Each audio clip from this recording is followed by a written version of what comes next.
Now, I know a lot of you are not happy with the news that just came out about Las Vegas, the tourism economy, the strip management, everything that's going on.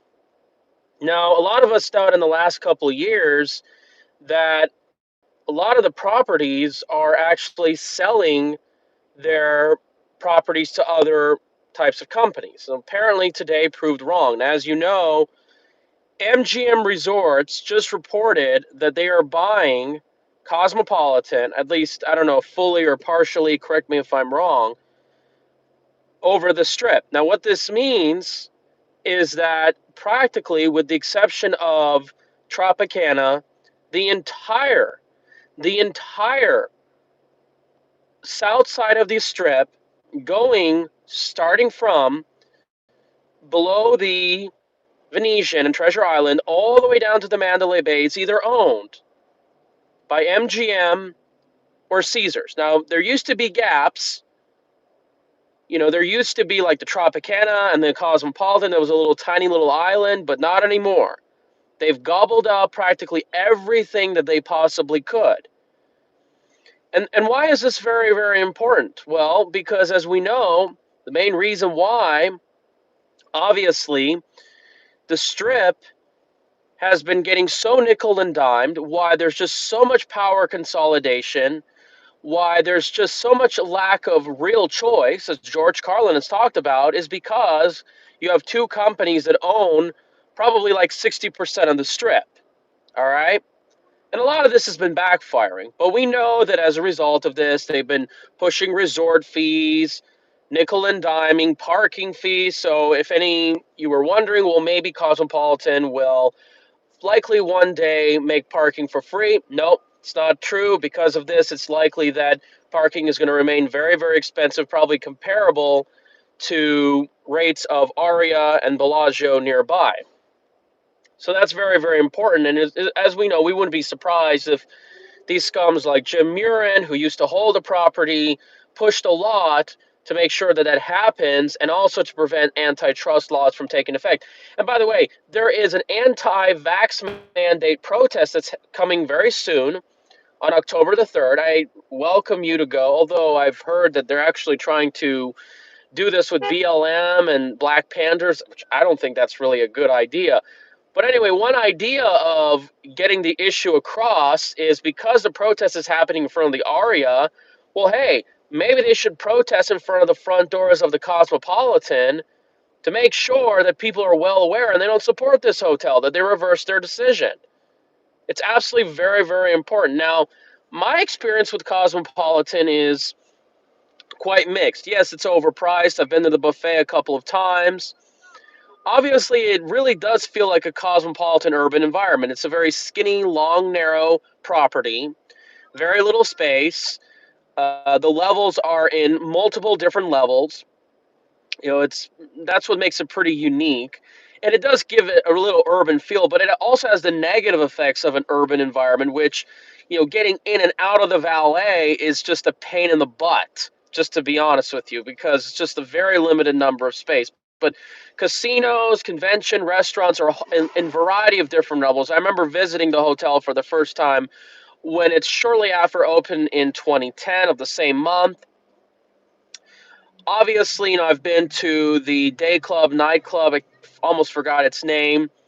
And of course, they'll have like picky security. They'll tell you, yeah, well, you got to throw away your toaster pastry before you get in. You can't even spend 1 minute finishing it. It's just absolutely unbelievable. But anyway, I believe a lot of this is going to backfire. I think that it's likely the prices will go up, service quality is going to go down. But this is the thing. You have to understand that Blackstone, the previous owner, you might as well say there's no difference. They're practically in bed. They're all holding hands with these other deep state Wall Street corporate elites. This is the problem. We have an oligarchy. And not much is going to really change, folks, until we start fighting antitrust laws. But again, historically, the Democrats were fighting for antitrust laws, breaking up companies. Sherman Antitrust Act, Glass-Steagall, whatever happened. Well, not anymore. They're busy controlling us. They're using wokeness, social justice, open borders to get cheap labor and votes for whatever they cause. They've been hijacked, really. Yeah, it's just really, really sad. What can you do about it? Now, I want to switch gears to the idea to build a moon-themed casino. All right, and on the flip side, we may be getting some other types of competition. Now, I don't know if Win is behind it because I know Win West originally had plans, and then before that, it was an Andrew Pascal or no, I can't remember what's his name. The happening was none of those plans obviously went through. Now they're talking about in the news that they're trying to build a moon-themed casino. Now, similar plans like this was talked about in about a decade or so ago. And again, this is not anything unusual. We have a pyramid-themed casino, and I heard rumors that that may be taken down to Luxor. So we'll have to see, but it's great. The new ideas are coming. We're going to probably have some more competition, more flexibility, along with Resorts World, and hopefully the Drew project, which is now owned by the Koch brothers. I heard they're already really starting to resume construction about it. But if the Moon Casino comes through, we'll have to see, because a lot of these ideas, they'll just come and go. We've had a few of them that just came and went in the last few years. But I don't know how that's going to work because honestly, first of all, a moon-themed casino, it's hard for me to believe it's going to be luxurious because a lot of people do want something that's luxury, that's very unique, that's pretty high-end. Not to mention, it's going to be hard for me to imagine how a hotel is that going to really work. I think it's going to be like the Luxor where the center inside is going to be empty, and then on the edges, on the interiors, is practically going to be where all the hotel rooms are located, obviously. And then the elevator ride is going to be pretty interesting. I don't think it's obviously going to be the tallest building in the entire strip. And the question is, will it attract a lot of visitors? I'm not sure. But then again, it's great to see that people are starting off with new ideas. And by the way, last time, about a couple of days ago, when I drove north of the strip in the wind on the other side, I found out that basically the boards, the fencing, practically the walls around it, temporary, along that property that used to be, believe it or not, the old Frontier, which was imploded in 2007. Now that basically it changed the design. It used to be kind of like this brown, maroonish color. It was from the wind. Now they've put some new decor and artistry and everything. And I think they're pretty optimistic about it because they know that the convention center is expanding, the Drew is coming, Resorts World just opened, etc. But obviously, Wynn has not continued with their plans to build a lake and then another hotel room tower because obviously you know what happened to Wynn himself. Wow, it's going to be really interesting. But then again, with the vaccines and the long-term effects, the population, the pilots, I guess you kind of get the idea. It's hard for me to believe that any plan or any idea like that is going to really come through. And even if they do build these new casinos, it may get a lot of business so much from other hotels that other hotels may have to possibly shut down. I don't know, because we don't get any net visitors. It just draws attention from others. All right, now I'm going to switch gears to real estate. Now, if you look at the median price of a home in Las Vegas, it's probably about $400,000.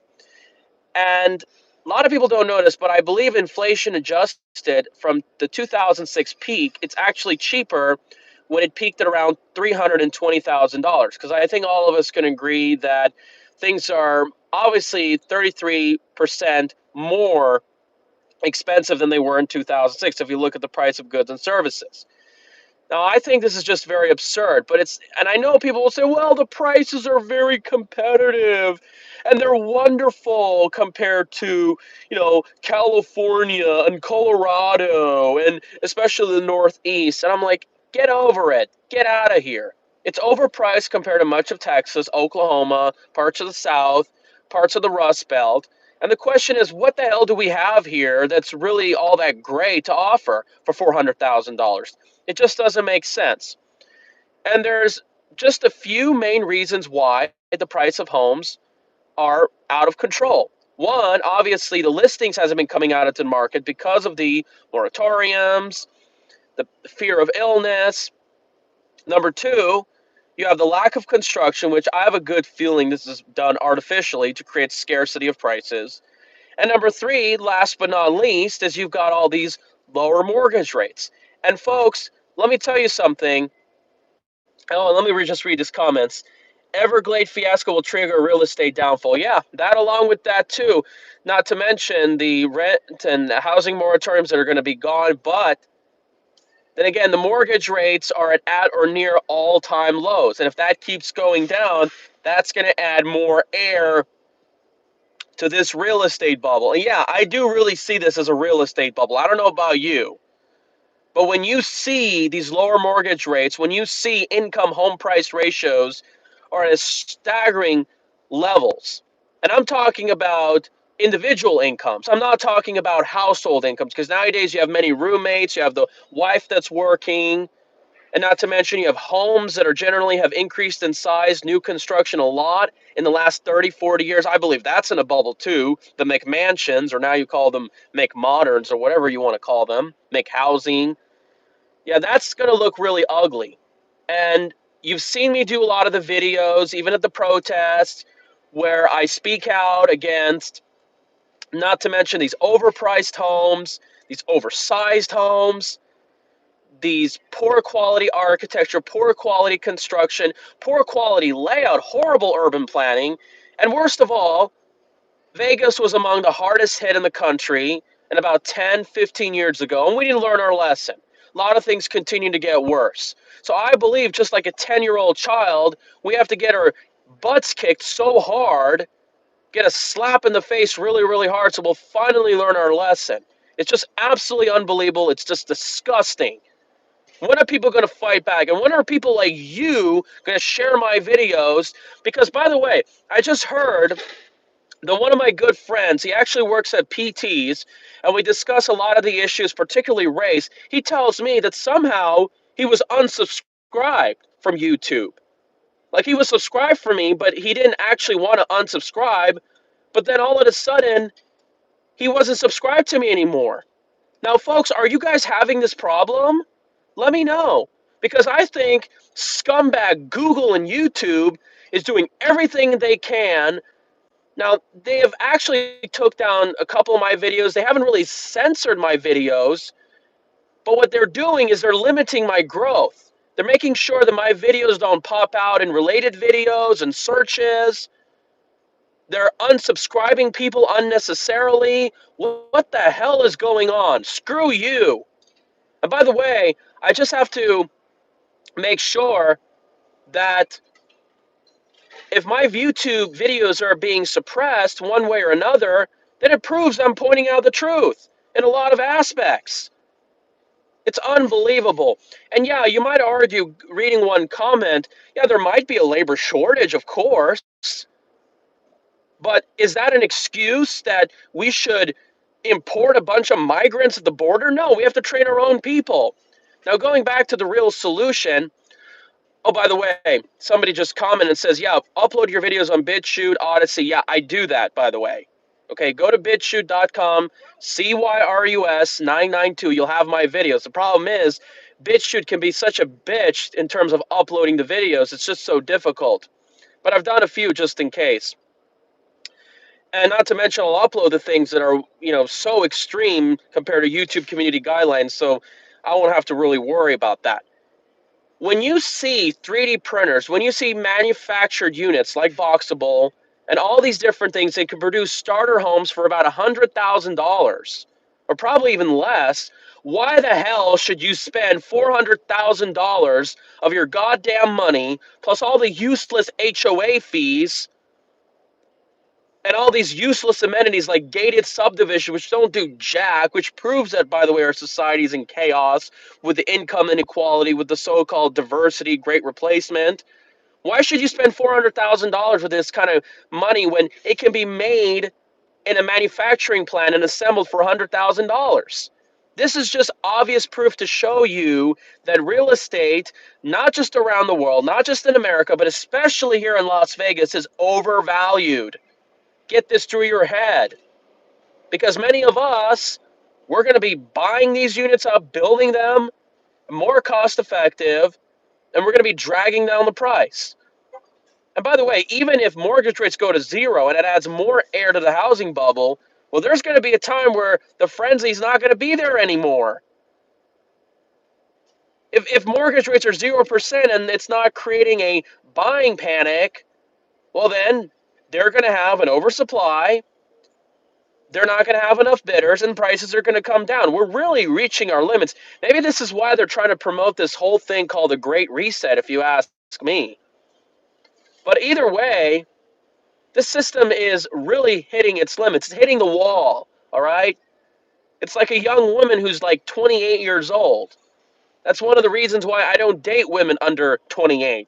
By the way, last week I just turned 29. And even when I'm 70-something-year old, I'll still go for a woman who's under 28. Why the hell do I have to settle somebody who's much older? Seriously. And I can have a nice house or even just have a company that's like an empire, and I'll attract them very well.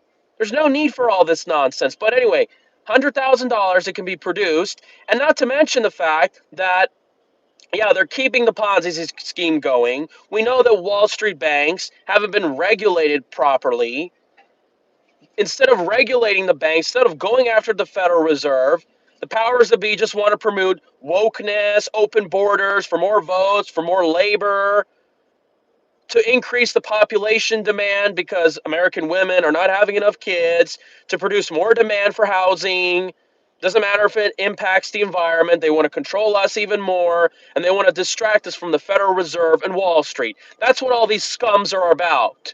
Well, guess what? You're not going to win because more of us are waking up, you piece of garbage. And by the way, if you really want to fight back, I believe Sizzlack is having a October 1st memorial. I believe, I don't know, it's at the front of the strip, the world famous sign, or in front of the Mandalay Bay. Maybe you should go and protest and counter him and expose these people, these scumbags. We know it was a gigantic inside job. Police officers were waiting in the lobby. We know that MGM, Jim Murren, sold company stock before the mass incident that occurred, the massacre. Think about it. But yeah, housing prices are overvalued. We know it. And the question is, what's going to happen as a result of this? Well, certainly there's going to be a wave of foreclosures. It's only a matter of time. We're probably seeing it right now because they can't keep these moratoriums going. We heard from the Supreme Court. We saw all this from happening. Think about it. What do you guys think about all this? Where do you really, really see this going? That's the thing. And by the way, most of all these home buyers, they're people who are like over 45. They're not young people like myself. Even people like me who have the money, they don't want to buy in this rigged, horrible market. Forget it. Young people are not having kids as much as they used to. And even the ones who are having kids, they're increasingly having kids out of wedlock. A lot of these people are going to get like what, Section 8 housing? How the hell is this going to work? Our society is in chaos right now. Yeah, we don't see explosions happening, but look what they're doing to us. Look at the economy. The stimulus is running out. Are people going to come to the strip, spend some money? A lot of conventions have been canceled. And hey, when you speak out the truth, look what they do to me at the library last month. Look what they did to Mac Miller, the county commission. I uploaded both of those videos. These people are scumbags. Absolutely. We got to take a beating so hard we finally learn our lesson, and then we'll hopefully have a real economy. Or I don't know. Maybe people will wake up and will realize maybe this whole system of money is not working. I don't know. Maybe we'll have a resource-based economy promoted by the Zeitgeist movement. Who knows? You'll tell me. Because obviously, I mean, in a monetary system, yeah, okay, free markets make sense, but you're still going to have problems. I'm no socialist. I'm no communist. But every ism has its issues, right? Absolutely. But that's what these people want to do. It's a power structure. Folks, we got to get together and we got to say no to all these migrants coming over the border. We got to throw these people out. Their anchor babies are going to get welfare benefits. They're going to send money abroad. They're going to overflood our public schools. Just imagine how our public schools here in Nevada, probably in the worst, not in the nation, but the worst in terms of amount of illegals. Think about how horrible this has gotten. And do you think we can really accept more? We need a gold-backed currency. I don't know about that. I mean, certainly it could be better, absolutely. But I heard people like Bill Still have said like, yeah, gold can easily be manipulated. I heard John F. Kennedy, you know what happened to him, because silver cannot be easily manipulated. Or you know what? Just have a financial system that gets rid of usury. Why do we have that system? Like, fractional reserve banking where they can lend out, I think it's like unlimited amounts of money now and charge high interest. In fact, the only loan I have right now is for this car. And it's not some huge expensive car. But seriously, we need a new financial system at least. It's raping us. And where's everybody talking about this? Maybe this whole COVID thing is just a way to distract and cover up the real problems of this economy. All right. Well, everybody, thank you so much. Oh, and by the way, how is honest election possible? Most people are asleep. Yeah, to blame each other. Yeah, divide our country. Absolutely. And not to mention, yeah, well, Kennedy may have done the great thing, but his brother, Ted Kennedy, he's the one that created the 1965 and 1990 Immigration Act. It was one of the worst laws ever enacted in this country history, along with the Federal Reserve Act and many other things that they did to this country. NAFTA, China trade, the Graham bill and that repealed Glass-Steagall in 99. We've done so much chaos to our country. We've broken up the family. When are people going to finally wake up and realize and smell the coffee? And by the way, just to let you know, the Hart-Celler Act that took effect in 1968, some of my relatives came before when that thing became in the law. All right? So just to let you know that we would have still had non-European immigration because I'm not European descent. Oh yeah, and Reagan gave amnesty, and the both Bushes made it worse. Yeah, there you go. I mean, that just shows that this is why Trump was viewed so differently. And by the way, I'll give you an update about those Arizona audits about what's going on. I know one way or another something is going to come out of it. But the thing is that my family became before when that law that took effect. Either way, I mean, the percentage of non-Hispanic white would have still fallen because even then before, not only we had that immigration before that law, but of course the white birth rate was still falling. All right. And we'll talk about that in another video. But anyway, things are just looking really crazy. You're seeing the live videos, man. You see like how people were reacting when I was speaking my mind. And like what this one of these like jogger people wanted to just like beat me up on the strip, and then another one downtown, like one just almost ran through me and my phone just fell. But it was funny because a lot of the whites were acting very negatively, and then some really supported me, believe it or not. Now, a lot of people will say, okay, well, Vegas is lost. Look at the people. You saw like this punk rock festival, the people were wearing, they're all heavy tatted up. But I'm going to tell you what, if I had this protest in San Francisco and Portland, imagine what would have happened to me. Unbelievable. All right, everybody. Thank you guys so much. You guys have anything else to add? Just let me know. I'll wait for about 10 seconds, 20 seconds. What do you guys think? We're in a very tough time right now. All right, everybody. I'll see you guys soon. Have fun.